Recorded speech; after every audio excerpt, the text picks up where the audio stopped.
ask yourself what winning looks like. A friend of mine likes to say, once you have the ball in the end zone, never take it out. To me, having some clear idea of when will I know that it's time to stop, that the matter is closed, the game is over, turn off the scoreboard. Make one decision that accounts for 1,000 is develop some processes where you are sure that you're not overlooking something that you need to do. So I often tell clients, view the various elements of your portfolio as workers who are working for you.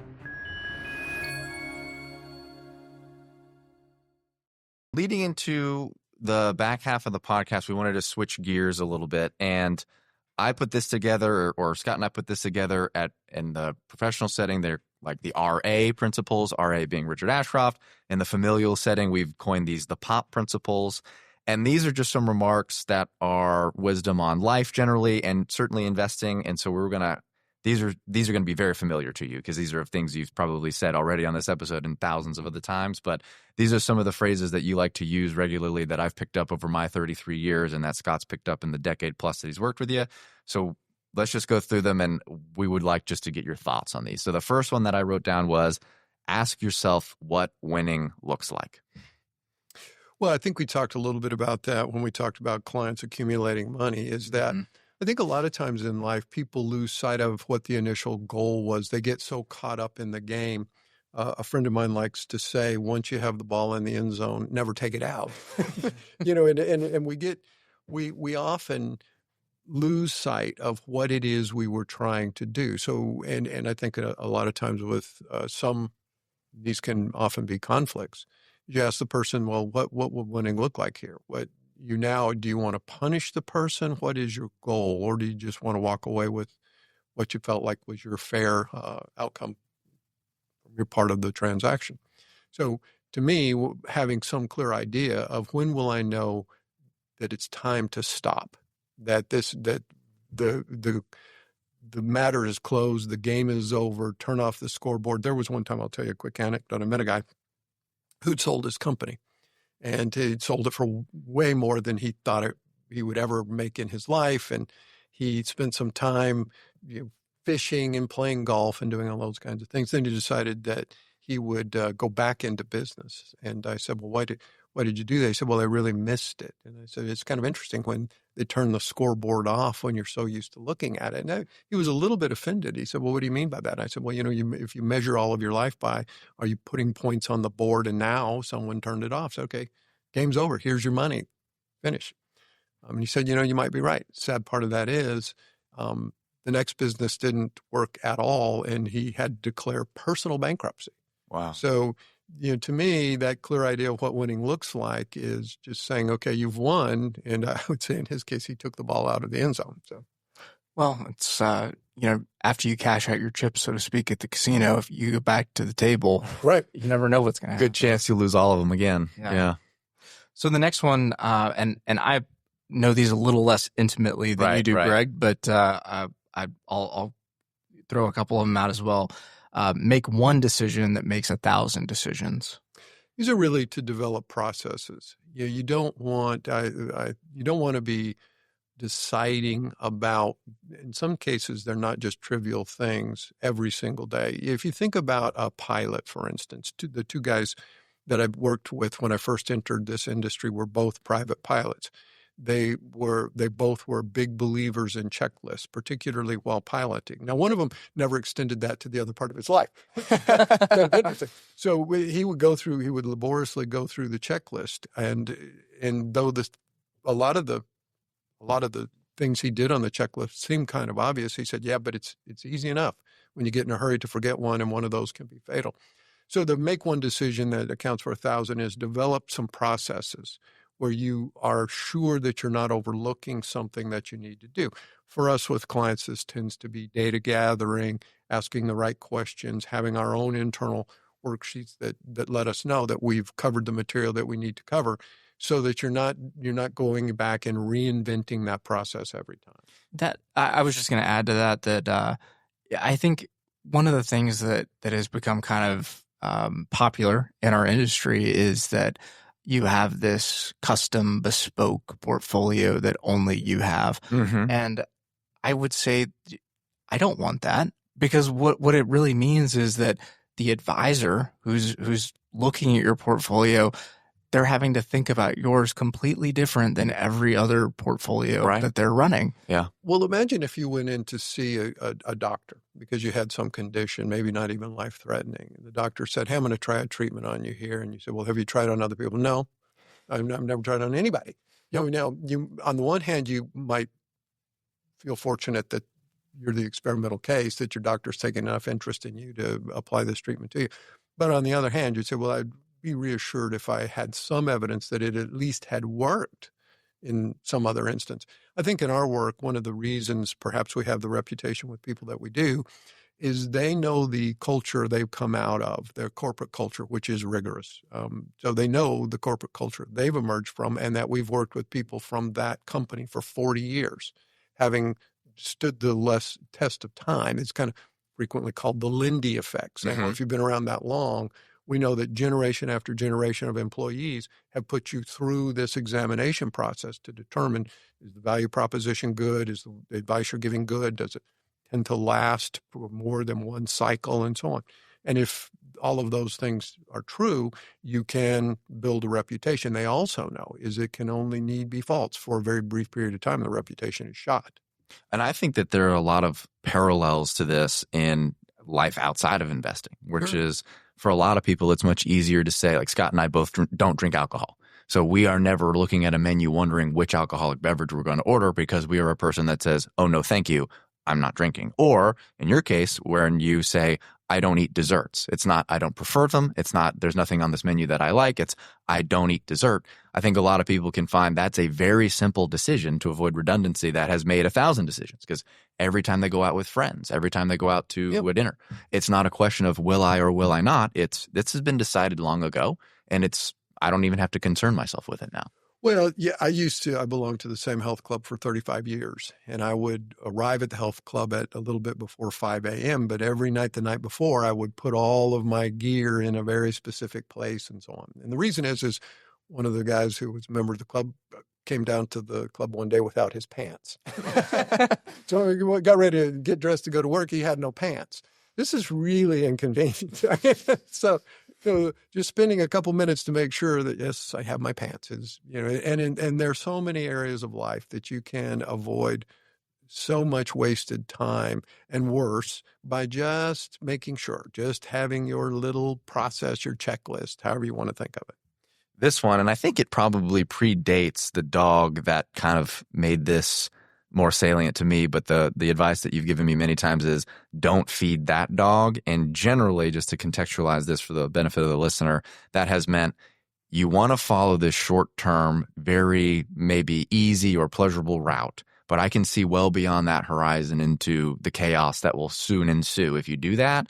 And so the context that I wrote this rule for, something I heard you say, was we fed our dog Buster at the table, and it was fun and comfortable once because you develop a nice relationship with him. But then he comes to the edge of the table every night and barks quite shrilly. Yeah, and another way that you could think of this is don't reinforce bad behavior. Right. And throughout in the corporate setting, you see reinforcement of bad behavior very frequently. It's saying, well, I'm going to do it this one time because, I don't think it would do that much damage. But the problem is the dog never forgets. Saying, I came once, you handed me something, and I liked it, and so now I'm going to come back over and over and over again. Detraining bad behavior is way more difficult than training good behavior from the inception. And I think particularly in high-trust businesses, which ours is, there are a lot of them, but ours is, you do not want to ever reinforce behaviors that are counterproductive. So this is a lack of diligence, maybe sloppiness, these kinds of characteristics that are human characteristics. And I think a person might look at those and say, well, I just did it the one time. Is it really that severe? As you guys know, I've always said, let's say we were in the venomous snake handling business. One mistake, is often fatal. So you just don't want to reinforce those behaviors. In the area in my life where this was, I think, important, you had told me a story about a friend of yours that was into distance running. And he had this route. It was pretty long, like 10 miles or something. And then one day he discovered if he took this alternate path, he could cut off like 5 or 6 miles of the run. And he kind of liked it. And he did it once. And then you told me from that point forward, every time he crossed that fork in the road, he had to decide, am I going to run the full 10 miles or am I going to take the shortcut home? And he said it made it much more difficult for him to just even begin the run because he knew this weighty decision needed to be made. Well, I think, I think if you have weaknesses in life, I really like dark chocolate covered almonds. So the best way to deal with that is never have them in your house. Right. And that's one of the decisions that prevents 1,000 is that if you know you've got particular predispositions, and I think there are a lot of compulsive obsessive people in the world who are very successful, but that personality type, I think, has to be very wary of the kinds of things that you're prone to do and simply not create the conditions where you can do them. So the next one we've got is never assume the obvious is obvious. Yeah, in this you see once again in the work setting, in the corporate world, that there are, companies often like to talk about their vision of who they are, their company culture and so on, thinking that it's obvious, but it often isn't. It's not at all explicit. Nobody in some cases takes the time. Even within your own work group, you may see something and believe that this is so self-evident, as people at Exxon often say, that it is obvious by inspection. All you have to do is look at it and it's clear. Not to everyone. Some people may misperceive that data or see it in a very different context. So it's worthwhile to make sure, okay, are we all seeing the same thing here? Do we think that this point is agreed upon, or is there some facet of what we're looking at that maybe we've neglected to see? It's hard to really hold coworkers or colleagues to a standard where they say, well, I was completely unaware that was the way that it was viewed. Yeah, and that it kind of ties into a few other episodes of our podcast, the things you pretend to know. Right. Yeah. Right. And I would say that a lot of times it's easier to just go along with the flow and just make the assumption that you have a good grasp of whatever this concept is or whatever this etiquette or way of living needs to be, as opposed to actually digging into it and realizing, well, I've been doing that wrong for 20 years. Yeah. You see it in client settings where the client is thinking about a decision that you think, well, that's obviously a bad decision. It's often having to do with spending. Saying, well, I'm going to pull, Mike Bezos, probably the counterexample here. I'm going to pull a lot of money out of my retirement plan to put it into my son's business. You're saying, well, I mean, do you realize, you think it's obvious that jeopardizes your standard of living, liquidity, number of other factors, but it might not seem obvious to the client at all. It's a discussion that you need to have, is to say, here are my concerns, without any reference to your son's business. I mean, can you imagine if you talk Mike Bezos out of it? You'd say, okay, dang it. Yeah, it was $30,000. Yeah. But it was a bold decision on his part, but by the way, it worked out now. But there was a period of time post-internet crash where it was looking like it was going to be an absolute disaster. But again, I think the point of it is don't just assume that the things that that strike you as very, very self-evident are necessarily self-evident. Well, I think for a more specific example to our line of work, one of the things that tends to deflate the Roth conversion balloon is you lay out the timeline for a client. You say, all right, we're going to move some money into the Roth. We're going to pay some taxes today in order to do that. And you're never going to spend the Roth money. And they kind of look at you quizzically like, well, what do you mean we're never going to spend it? Well, based on the size of your other assets and the order from that we would take to distribute them in order to be as tax efficient as we could be, this is just a tax-paid gift to your children. It's a great example of that principle in that when you walk someone through it saying, here's how effectively you will use it. Right. And they realize, oh, you're right, that would be. Now, if that's the goal, if the goal is to leave your heirs a chunk of money that you're going to prepay some taxes on, it's going to grow tax deferred. Then great. Not tax deferred, tax free. Right. Forever you can pull it out. It's not taxable to you and so on. Oh, that's wonderful. But that's seldom the goal. And one of the things that Scott and I were talking about, how people will often look at Roth conversion, even if they know it's going to their children, as something separate and distinct from just spending the money on themselves.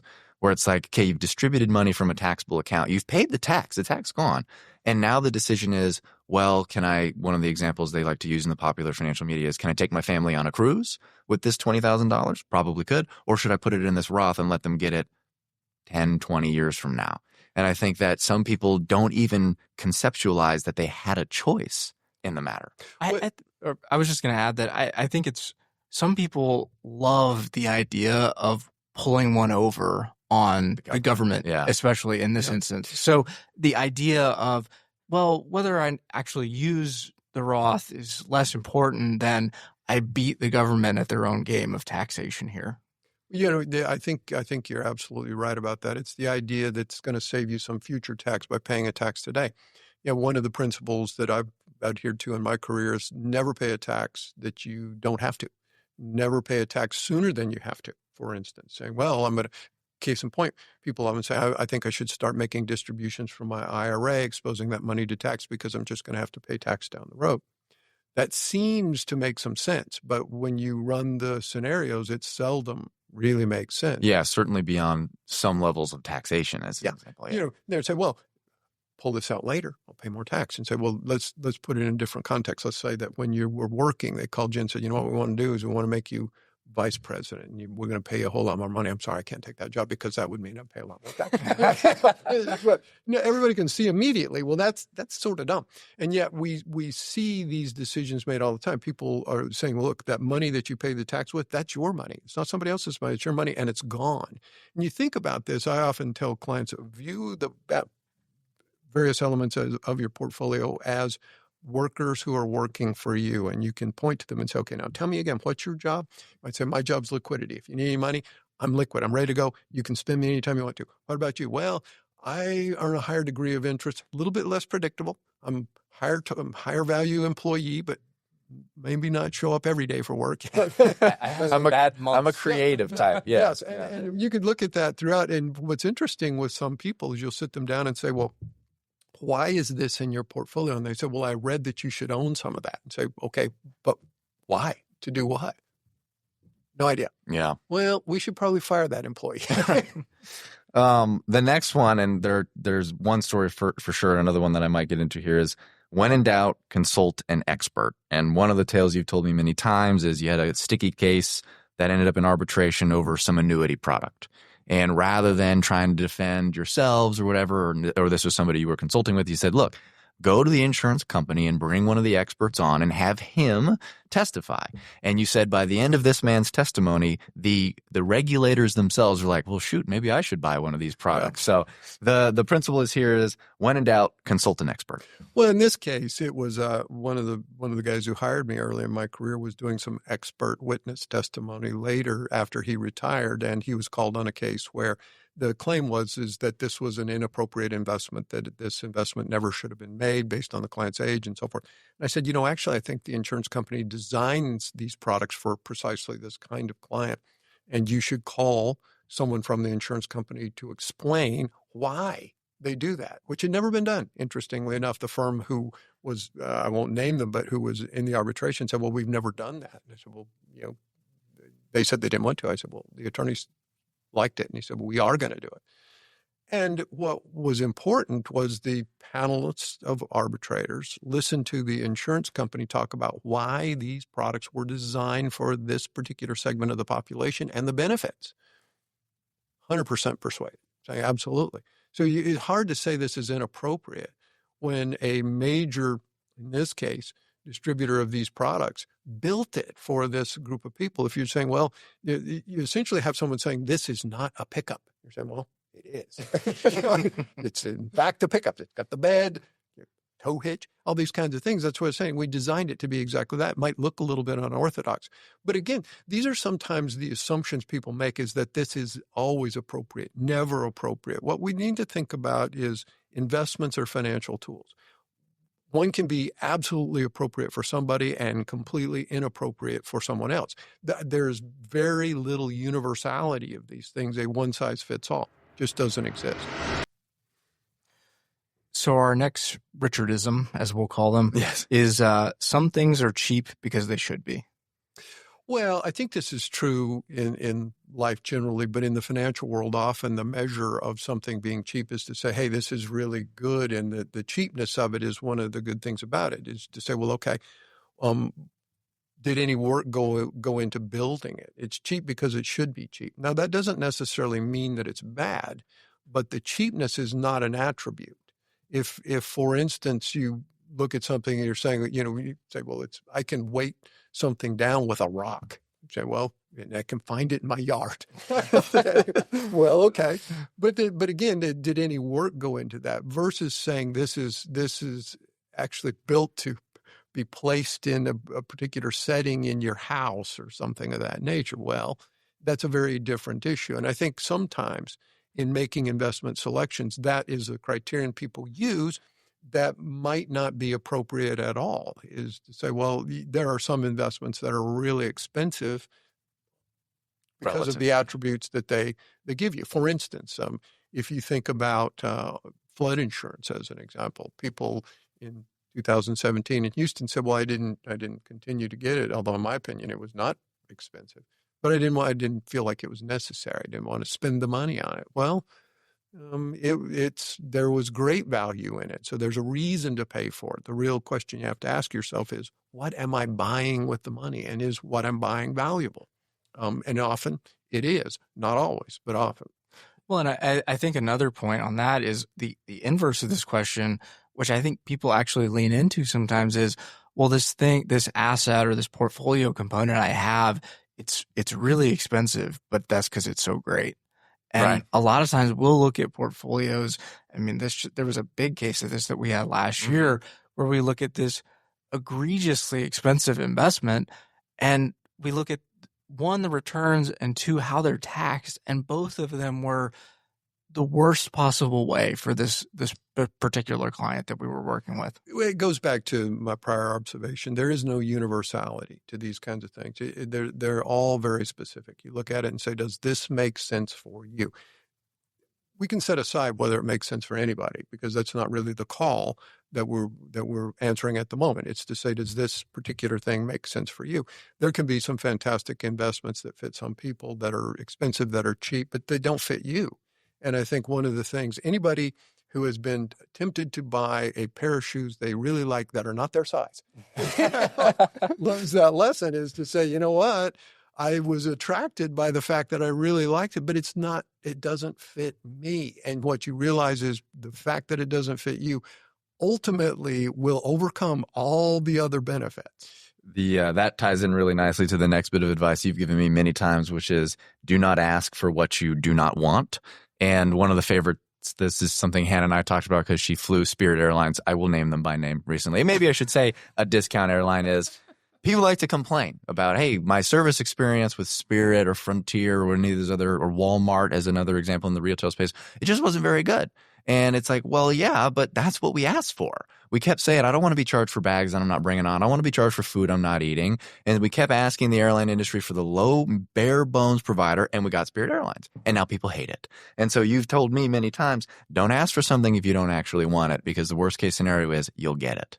Yeah, and sometimes it's that you don't really understand what it is you're asking for. And this in the financial world can often be very worrisome. You might say, well, I want this particular outcome. You're saying, well, let's discuss what that actually means. There was a case years ago when I was a manager that one of the people in the office I supervised had made a mistake about a particular element of the tax code, told the client that he could sell the stock, but they could push the recognition of the sale into the following year. That hadn't actually been a part of the code for a couple of years at the time it was recommended.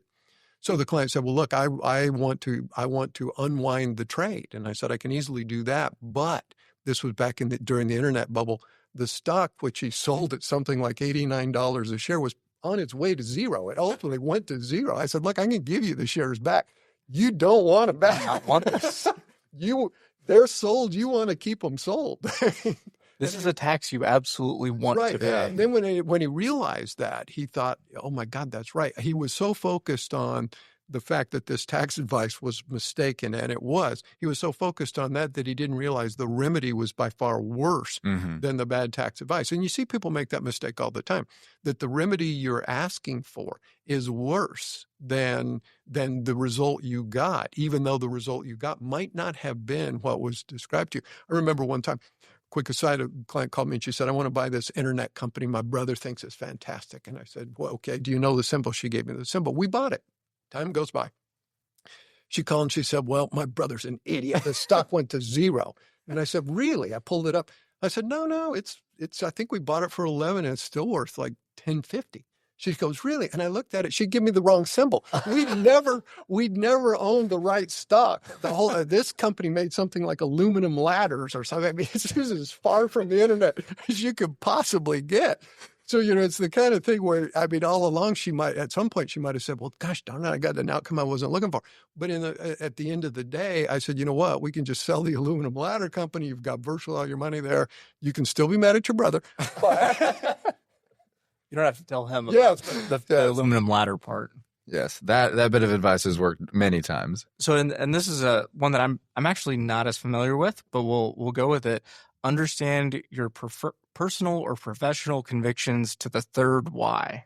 And this is something that you've developed, and I'm familiar with like a child asking you, well, why? Why do you think that? Okay, why that? And so you've always said to me, if you're going to feel very passionately about something, personally or professionally, like we think you ought to own this portfolio, you should be able to walk your client through 3 phases of whys if you were going to give them advice. Yeah, I think this principle actually goes back to a Brazilian businessman, interesting guy by the name of Ricardo Simler, who talked about most people's rationales for whatever it is they're doing will not survive to the third why.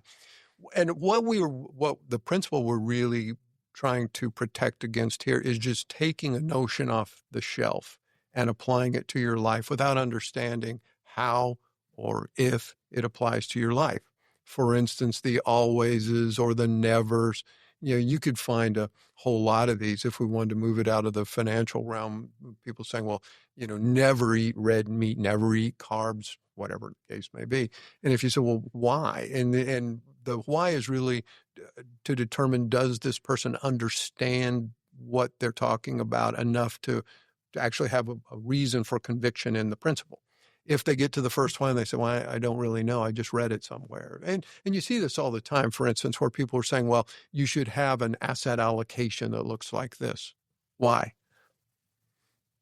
One of my favorites was you met a guy who was convinced everybody should own their age in bonds. Well, that's one that won't even survive anyway. But you see this a lot. People would say that your proportion of bonds in your portfolio should match your age.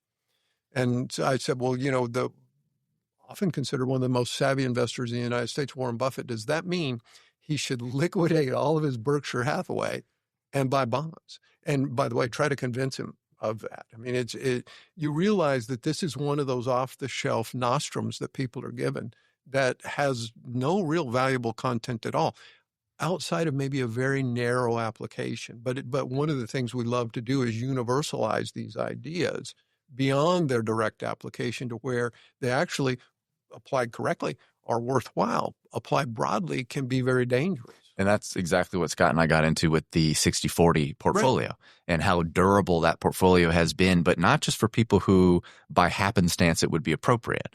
Say a person who needs to actually spend down, say 40% of their portfolio over the next decade, but just how it was if you are now 40 years old, 60-40. If you're 80, 60-40. And we said the same thing as people were kicking along, and then 2022 happened and you discovered, oh, wow, this is kind of a disaster of a portfolio. But the thing is that I went down and heard a presentation here in Houston by a Nobel Prize winning Dr. Jim Allison. He's developed some of the immunotherapy treatments for cancer. What's interesting about that is he was talking about the immunotherapy with regard to melanoma. And he said about 30% of the people, it cures them, absolutely cures them. It doesn't put them in remission. It's gone. But the remainder doesn't appear to do much at all. Now, what you could say is that this therapy works. Well, it does for 30% of the people. But it's wrong to claim, and he would certainly never claim, that it universally works, that it's going to work for everybody. It clearly is not going to. It's the great philosophy out of Anchorman. It works 60% of the time, every time. Yeah. The next one, and this is kind of a tongue-in-cheek one, and I'll get into a little bit, is to develop a no app on your phone. And my point was, this is not supposed to be a slight at your introversion, where the real genesis of the app is you type into your app, should I go out to this concert with my wife tonight? And its only response is no. And my thoughts were, yes, it's kind of a funny application if you are introverted, and all of the Ashcroft children, except for maybe my brother, are very much so. But I think it's really a way of getting at, pay close attention to the essential elements of your life, which is there are all these ancillary things that might distract you from your real goals. And I think your advice would be, say no more often than you think you should. Yeah, it goes back to that notion that I mentioned a bit earlier in our conversation about friction. Let's say you're invited to do something that sounds great. Hey, would you like to come downtown to this performance or something like that? And you think about sitting in the performance and think, hey, that sounds wonderful. But you're not really thinking at that moment, because I've said many times, I would agree to donate a kidney as long as it was a year from now. Oh, sure. A year from now, heck yeah, count me in. But then what happens is you start thinking about what's required to actually do that. And you realize that what I'm going to call the friction element overwhelms how much you might want to go downtown. And, for instance, we had symphony season tickets some years ago, but we found the friction element made it unpleasant.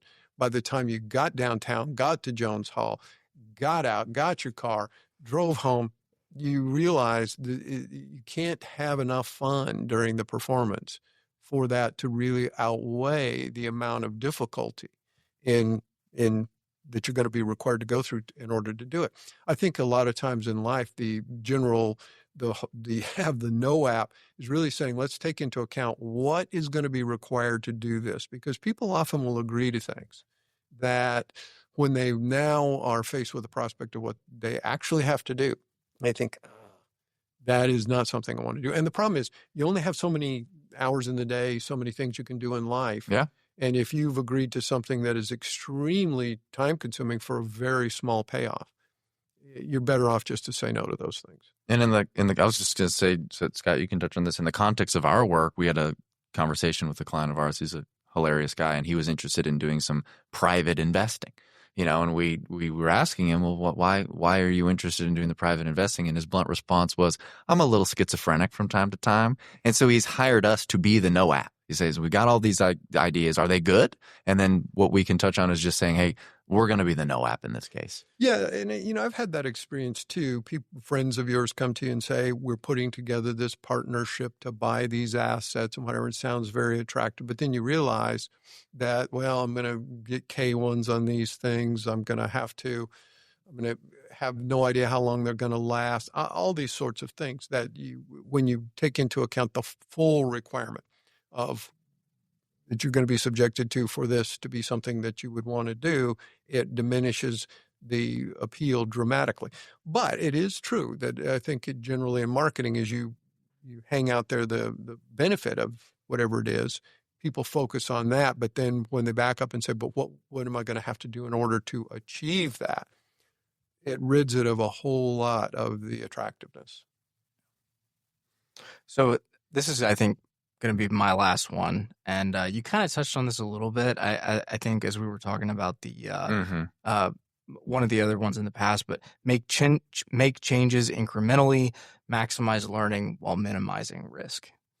And I think that goes kind of back to the, you mentioned like the keto diet, or I don't eat carbs now, or I don't eat fat now, stuff like that. Yeah. Or you've seen it where in the business setting, you have a person who has a great idea and he wants to roll out the whole idea to all of the clients all at the same time. Or in a personal life, you get up on a new year and you say, I'm going to change my diet. I'm going to change my morning routine. I'm going to change my sleep routine. And you think, well, you're going to discover some things. And one of the hilarious quotes that I tell people all the time is my dad often says, we're going to make this change. We're going to learn some things and none of them will be good. Yeah. I think the genesis of that notion came from one morning at this health club I was a member of for 35 years. I mentioned, guy sits down at the table. I'd seen him around, and he was a good sized guy. And I knew he worked for the FBI, and he said, "Hey, I've been told to visit with you a little bit." He said, "I really need to lose some weight. I need to lose something like 50 pounds." And he said, somebody said that I might get your advice on doing that, which I was a little surprised at. And I said, well, all right, there really is for today.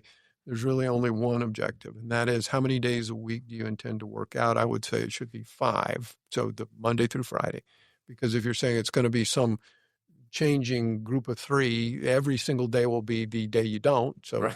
So all your goal for today is that you're going to come down here and you're going to do something 5 days a week. He said, do what? I said, really doesn't matter. Just right now, show up 5 days a week. I didn't think much about this for a long, long time. I didn't see him for a while, but then I saw him, maybe the better part of a year later, and he had lost the entire 50 pounds. And he said, how I did it is early in the process, I had been doing this for months and I hadn't lost any weight at all. And I thought, but he said, I just thought, okay. I came every day. He said, but then once it started to come off, it came off rapidly. And he said, I was just on a very productive course where he said, now I've set new goals to make another 20 pounds and so forth. So I think the real key here is that what you want to do is, most people begin a project with extremely ambitious goals, far more ambitious than they're ever going to achieve. And when they're putting that much effort in and getting no outcome, the odds of them maintaining it are terrible. Starting with modest goals and building on those often results in far better outcomes, where a person says, okay, all I'm going to do is just going to go down there. There was a guy at the club, he was 90 some odd years old, and he worked out with a trainer every day. And I love the trainer, and I love this old guy. And I said to him one day, Jerry, you've been working out with Bob now for, I think, at least 20 years. I would think you would have figured out what it is, because he's not a very creative guy. You do the same things every day. Jerry comes over and he grabs me by the arm and he leans in. He said, he doesn't teach me anything. The only reason I do this is because he's here. And because he's here, I know that I have to get up and I have to be here. And that's worth paying for. And I think there's a lot of wisdom in that. So it's just that this is something that I'm going to do no matter what, because he's here waiting for me. If you think about a lot of your things in life, if you set up conditions where you're saying, here's something that I really want to do, but I'm not going to get the payoff for it for quite some time. So I'm going to set a condition where it's going to be very difficult for me not to fulfill it every day. So I've really got a routine that this is part of the routine. I've got to fulfill it every day.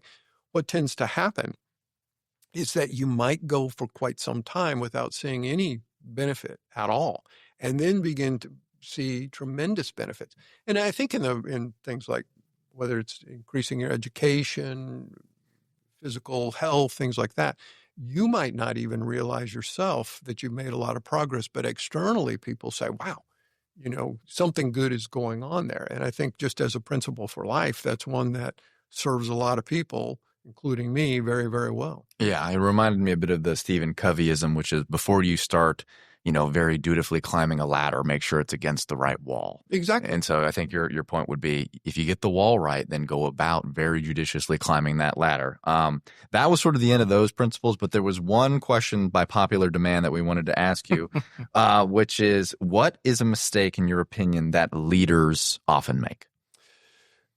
I would say that one of the biggest mistakes you see leaders from a lot of different realms make is that they assume that what they are trying to lead people to do is understood, recognized, and believed by all of the people they lead. This is a little bit of the assumption that the obvious is the obvious to everyone. What that results in, and you see this throughout corporate America a lot, are misaligned incentive systems, where the leader believes, well, we've got these wonderful incentives in place that are going to give us good outcomes. Scott and I once worked for an institution that had these goals for their employees. We were in a different division, but they believed that these goals, these incentives that they had set up were absolutely conducive to building their business. What they didn't realize, to tie into another concept that we were talking about earlier, is that these incentives were being gamed by some of their employees. Not even that large a number, but some. And they realized they could do it and get away with it. And they did it over and over again. And that, I would call it a virus, spread throughout part of their system until it became an absolute disaster. It cost the CEO his job. It cost him a lot of clawback of his compensation. It cost the division president her job, clawback a lot of her compensation, and so on. Completely misaligned incentive systems. Now, had they talked to the people that they were leading and had really candid conversations to say, do you believe that these incentives are what they should be, right? That are motivating you to do these things. We had a couple of people who worked for the institution that came from that division, worked with us, who said they're not motivating. They are demotivating. They're destructive to client relationships. And yet they are not just, is the institution not backing away from them, they're doubling down on them. This happens all the time where the people at the top of the organization believe they've got a wonderful vision for where they want the organization to go. The incentives are there to get them there, but the incentives are not really aligned with the behavior they're looking for. Yeah, and this is something that Cam, my wife, and I talk about with regards to trying to adequately parent our children, is when we have a problem, we're trying to set up incentives. My caution is this a rat tail problem? And the rat tail problem story, maybe apocryphal, where a city was trying to control its rat population, so they incentivized their citizens to bring them the tail of the rat, indicating they had killed it. And then they noticed a massive increase in the number of rats in their city, most of which were lacking a tail.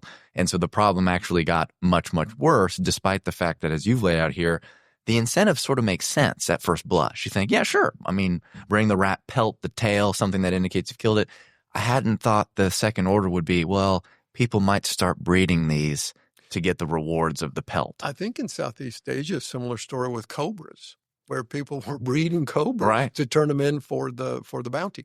But these are misaligned incentive systems. And again, it's a case where the system is being gamed. And I think that often the people most surprised at how the incentives are being perverted are the people who created them. Right. And they're saying it never crossed our mind that people would do these things simply to get the incentive. And you think, well, I mean, that's just a lack of insight into your organization. So I think at times what's very important is for any person in a leadership position to say, okay, we've got these incentives. Now we need to go down and test by sometimes just having very direct conversations with the people who are supposed to be motivated by these incentives and determine, are they actually motivated by the incentive? And, so if you have people who are failing, I remember one time I was talking to a consultant from Booz Allen. Probably shouldn't mention, doesn't matter who he's with. Yeah. But anyway, we were talking, he was in Houston doing a project, and I said, tell me how that works. And he said, well, a company has a problem, and they call me in. He actually lived in Ohio. I come in, he said, I talk to the various divisions of the company, department leaders in the company. He said, normally it takes about 3 days to know pretty much where the problem is, because there is a department, one or more, that have been tried to bring it to leadership's attention, maybe years in the past, and we're told that's not a problem, and by the way, don't come back with it. So they'll say, yeah, I can tell you exactly why we're having a problem here, and we've been talking about it for years. What I will then do is, he said, I'll do some, I'll write up a nice report. I'll get some outside research that reinforces the fact that this has been a problem with other companies, then suggest the remedy that was suggested to them by their own people a couple of years before. They will embrace it entirely. You often hear this saying, it's kind of like... I was about to ask you about this. Where people will say, well, all consultants do is they borrow your watch to tell you the time. Now, that's supposed to be a critique of the consultant. Right. What the consultant is actually saying is, you have a watch on your wrist. For whatever reason, you're asking me the time. So I have to draw one of two conclusions. A, your watch doesn't work. So I will borrow it, and then I will tell you the time. And hopefully I won't have to do that again. So you would think anybody where someone borrowed their watch and told them the time would realize that it wasn't the consultant who was the idiot in the store. And there are lots of examples of this in life where you're saying, yes, somebody is taking some information you possess and they're feeding it back to you. And I think we want to be aware of people just living in the world. There are areas in our own lives where we are absolutely blind. Your children may see it. Your spouse may see it. You may be fortunate enough to have a spouse that points it out and says, look, you're going about this the completely wrong way. You might not like that at the time, but in reality, it's extremely valuable because that's what great advice is. Great advice. I've been watching The Mirror and the Light, the Hilary Mantel series on Thomas Cromwell, advisor to Henry VIII. And what really, all of Cromwell's advice is very good. It ends up getting him killed. Hope people, final episodes on Sunday. I hope that doesn't run. Well, podcast will come out after that. But the reality is he's pointing out blind spots that the king has, total blind spots, that if you do this, it's going to lead you to a bad outcome. That's what good advice is all about. And by the way, one of the good measures of good advice, this has been true all my life, is that when you receive it, if you think, man, I don't like that at all, it's probably the best advice. Right. Yeah. It's probably exactly what you need to hear because it's pointing out an oversight in your life where you were thinking, well, I was going to continue on the path I was on, and this person is pointing out why that's a mistake. My first real mentor in this industry, the guy who hired me, I felt like every time I went to him with some idea, he would knock it down, and I was resentful of it. Scott, does this sound familiar? Yeah. Never heard of it. Yeah. But I realized, when finally went to him with something, he said, now that is a great idea. You realize that it finally passed the test. And by the way, the things that he shot down, time told me he was exactly right. He was further down the track in his career than I was. He had seen these things before. He had seen these things tried before and realized, yep, sounds good, doesn't work. Most bad ideas do sound good. And you think, well, that sounds like that ought to really get us a good outcome. But you realize there are reasons that sounds good, but it's not good. It won't work. And I think we want to be very wary in our own lives of the things where we're saying, look, I've accepted this at face value and I'm acting on it, but I haven't really examined it. And I'm very resistant to anybody critiquing, saying, you know what, I don't think that's going to work the way you want to. You know, there's, I think, the story where two ships sees another ship's beacon, radios and says, Admiral's aboard the ship, you need to divert course. Radio's back, no, sir, you need to divert course. I think this is the HMS whatever with an admiral on board. Guy comes back and says, this is the lighthouse. Oh,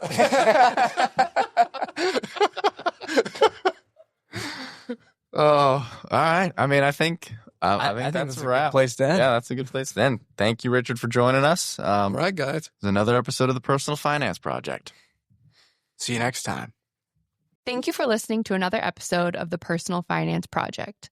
This show would not exist without the help of our brilliant creative director, Kira Minifield. Kira, thank you for everything you do to keep this show running. On to the disclosures. This broadcast contains the current opinions of the hosts and are subject to change. The broadcast is provided for informational purposes only and should not be considered investment advice or recommendations. Investors should obtain professional advice before making investment decisions. This is not a complete analysis of every material fact regarding any company, industry, or security. The information has been obtained from sources we consider to be reliable but cannot guarantee their accuracy. Robert W. Baird & Co. Incorporated is not a legal or tax services provider, and you are strongly encouraged to seek the advice of the appropriate professional advisors before taking any action. For more information about any companies discussed, please contact Baird. Past performance is not indicative of future results, and diversification does not ensure a profit or protect against loss. All investments carry some level of risk, including loss of principal. An investment cannot be made directly in an index. Investors should consider the investment objectives, risks, charges, and expenses of a fund carefully before investing.